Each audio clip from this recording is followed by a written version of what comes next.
Hello, it's Liz here with Stampin' on the Rock. Today, instead of card, I'm going to show you something a little bit different, okay? Stampin' Up! Used to sell this amazing product called the Envelope Punch Board. I love it. I use mine often. Once a month, I do a online class, and I send out packets of the card supplies to everyone, and they don't fit in the standard envelope. So I use my Designer Series paper, and I make custom envelopes to go with those to send those packets along.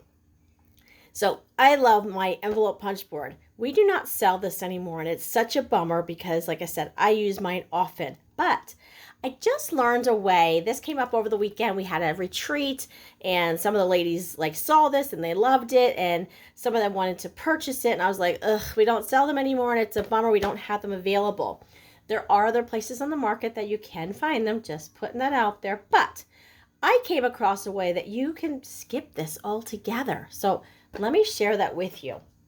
All right. So this is like if you want to make a card that's not the standard size to fit in like the envelopes that we have, which a standard size for Stampin' Up! Cards and envelopes would be the 4 1/4 by 5 1/2 size card.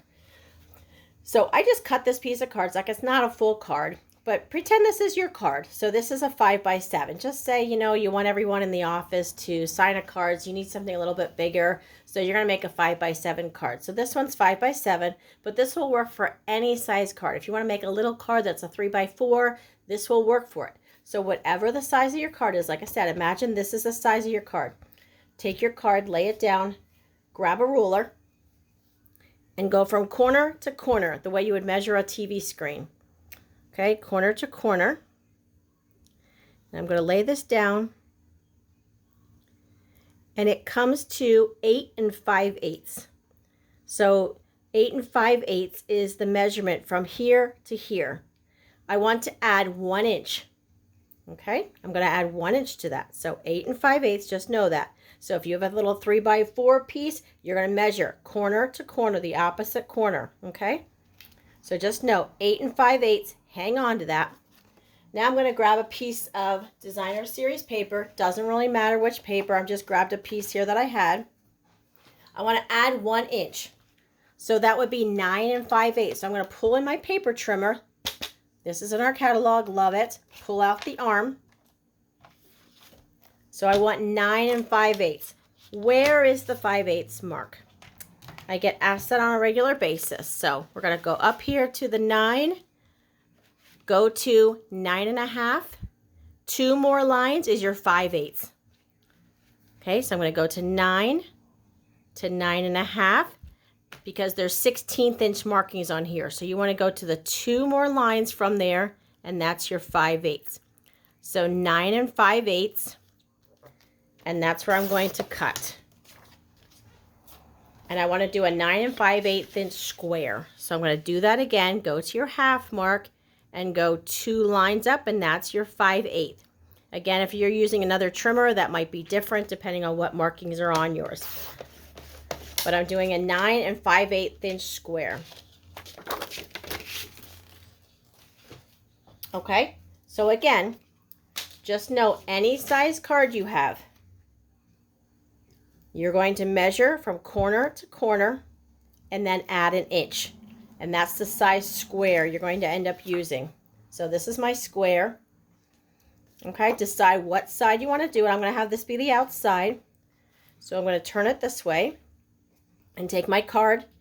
Remember, this is homemade. It's fine. Don't measure it exactly. I'm laying this in here so that each of these corners here are approximately the same distance to the edge of the paper. Approximately. It does not have to be exact. Okay, that looks pretty decent there. Okay, and I'm going to turn this. You don't want to do it super tight, but I'm just going to turn it. Don't worry about it being, and I'm folding right up to the edge of my card, pretending that this gray is my card. And I'm going to press that down. Just use your finger for the moment. Fold it to the edge of the card. Press that down. And you're going to overlap. This is here is going to fold over. That's okay. You have extra paper here. It's okay. Fold it over. Don't worry about getting exact creasing at the moment. Bring it here, and again, you're going to fold over those little flaps there, and that's okay. There's a little extra paper there. It's fine. Okay, so there you have that. Take your card out, and then you want to use your bone folder to get good creases. But you don't want to do that while your card's in there because you might squish your card, mess your embellishments.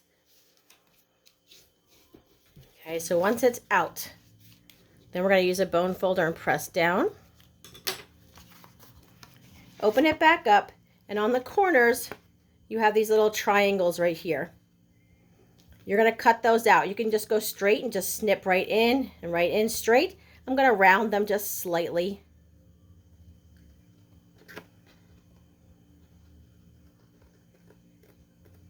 And pull those out, and you see how it has like a little bit of a rounded. So this is a great way to, you know, if you just make a random card that's not a normal size, you don't necessarily want to buy a whole pack of envelopes in that size. Grab some of your designer series paper. You can make yourself the envelope you need. And also, it's just fun sometimes for something special to have your envelope match the card. So maybe you're using, I'm going to do this, let's see, this strip right here I cut off for the envelope. So you could use that to make your card, and then it coordinates with it. And that's just a really special extra touch. It's nice. Okay. So my last one here.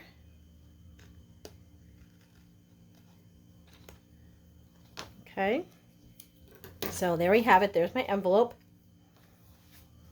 And if I decide after I do that I want to have the green be on the outside, you can always flip it over and just fold back the other direction, okay?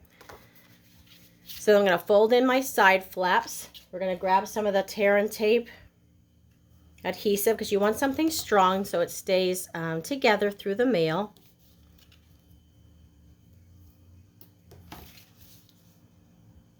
I'll lay this along here. And there's paper backing on here, so we'll pull off this paper backing. Is this still called tear and tape? I believe so. I'm going to double check here. I think the name changed at one time. Maybe it was sticky strip and now it's tear and tape. Hang on one second. I'm going to check it out so I'm not giving you the wrong name. I call it tear and tape. I'm thinking, is that the old name or is that the right name now? It is number 9. Oh, it is called tear and tape. Okay, I think it used to be called sticky strip. So tear and tape. Okay, we're good. All right, so you're putting tear and tape, and then you can go ahead and fold that up. Okay, and then you can just add some more tear and tape here. Like that, and then just leave the paper on it until you're ready to seal it. Then you take your card, stick that in, and there you go. And then you can put an address label on the front of that, or if it's a lighter piece of designer series paper, you can just use a Sharpie and write the address right on it.